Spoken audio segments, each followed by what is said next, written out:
Assalamualaikum warahmatullahi wabarakatuh. Pada kesempatan kali ini saya akan memaparkan tugas demonstrasi konstekstual modul 1.1 tentang pemikiran filosofis Ki Hajar Dewantara.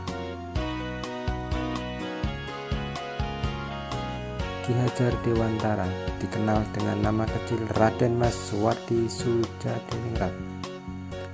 Beliau adalah seorang aktivitas pergerakan kemerdekaan Indonesia, kolumnis, politisi, dan pelopor pendidikan bagi kaum pribumi Indonesia dari zaman penjajahan Belanda. Beliau juga merupakan pendiri perguruan taman siswa, suatu lembaga pendidikan yang memberikan kesempatan bagi para pribumi untuk bisa memperoleh hak pendidikan seperti halnya para priyayi maupun orang-orang Belanda. Lalu, apa saja pemikiran filosofis Ki Hajar Dewantara dalam dunia pendidikan?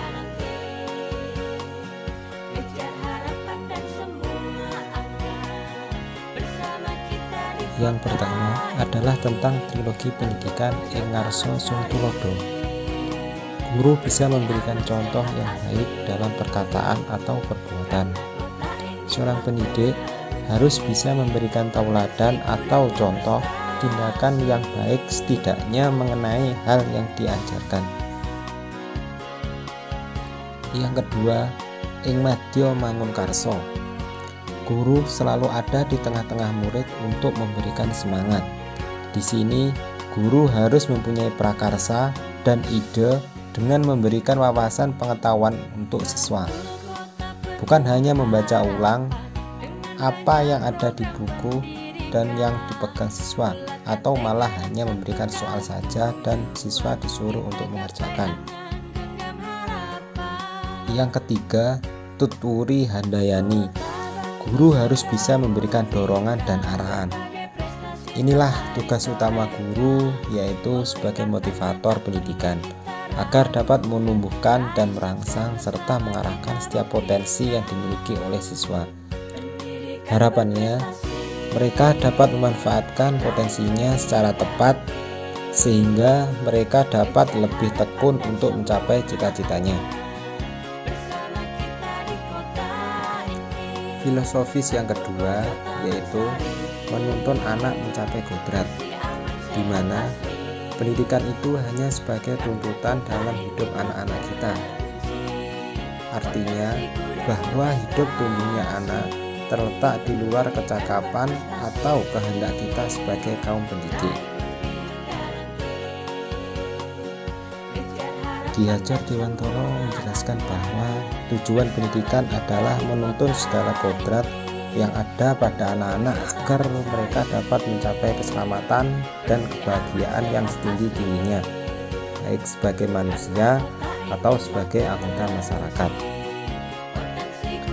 Jadi, dalam proses penuntunan anak diberikan kebebasan, namun pendidik sebagai pamong dalam memberikan tuntunan dan arahan agar anak tidak hilang arah dan membahayakan dirinya.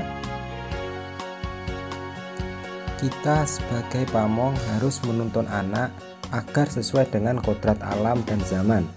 Jadi seorang pamong dapat memberikan tuntunan agar anak kita mendapatkan kemerdekaan dalam belajar.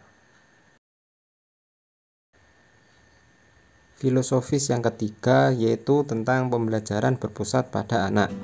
Sebagai pusat pembelajaran, kebutuhan anak harus terpenuhi. Anak perlu merasa aman, nyaman, berharga, dicintai, dan dipahami. Perasaan tersebut akan mendorong munculnya motivasi dan kesadaran anak untuk belajar. Setelah tumbuhnya motivasi belajar, anak perlu hal yang menyenangkan untuk belajar. Apa yang dekat dan dikenal baik oleh anak adalah hal yang menyenangkan bagi anak.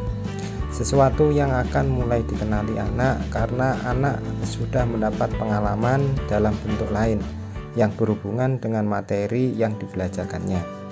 Prinsip pembelajaran yang berpusat pada anak lainnya adalah menjadikan anak sebagai subjek pembelajaran, di mana anak yang aktif membangun pengetahuannya, namun Jika guru masih dominan dalam pembelajaran, maka secara tidak langsung guru akan mengambil hak anak. Semoga kita sebagai calon guru penggerak bisa menjadikan anak sebagai pusat pembelajaran. Filosofis yang keempat yaitu budi pekerti. Menurut Ki Hajar Dewantara, budi pekerti atau watak atau karakter merupakan perpaduan antara gerak pikiran, perasaan, dan kehendak atau kemauan sehingga menimbulkan tenaga. Budi pekerti juga dapat diartikan sebagai perpaduan antara cipta, karsa, sehingga mencipta karya. Keluarga menjadi tempat utama dan paling baik untuk pendidikan sosial dan karakter bagi seorang anak. Keluarga sebagai tempat bersemainya pendidikan yang sempurna bagi anak untuk melatih kecerdasan dan budi pekerti. Keluarga juga sebagai ekosistem kecil untuk mempersiapkan hidup anak untuk bermasyarakat dibanding dengan institusi pendidikan lainnya. Budi pekerti melatih anak untuk memiliki kesadaran diri yang utuh, untuk menjadi dirinya, kemerdekaan diri, dan kemerdekaan orang lain. Pemikiran Ki Hajar Dewantara banyak diterapkan di segala hal di pendidikan Indonesia, tak terkecuali di sekolah-sekolah Indonesia. Sebagai pusat tuntunan, saya sebagai guru menjadi hal yang wajib dalam memberikan contoh yang baik, serta menggiring anak didik agar dapat mengembangkan potensinya. Motivasi dan strategi pembelajaran yang baik mampu membangun semangat belajar anak didik agar tetap mencintai belajar dan prosesnya. Mengajar dengan ikhlas,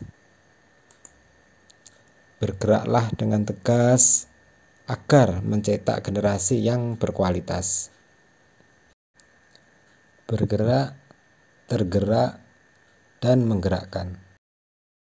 Sekian, mohon maaf apabila ada banyak kesalahan. Wassalamualaikum warahmatullahi wabarakatuh.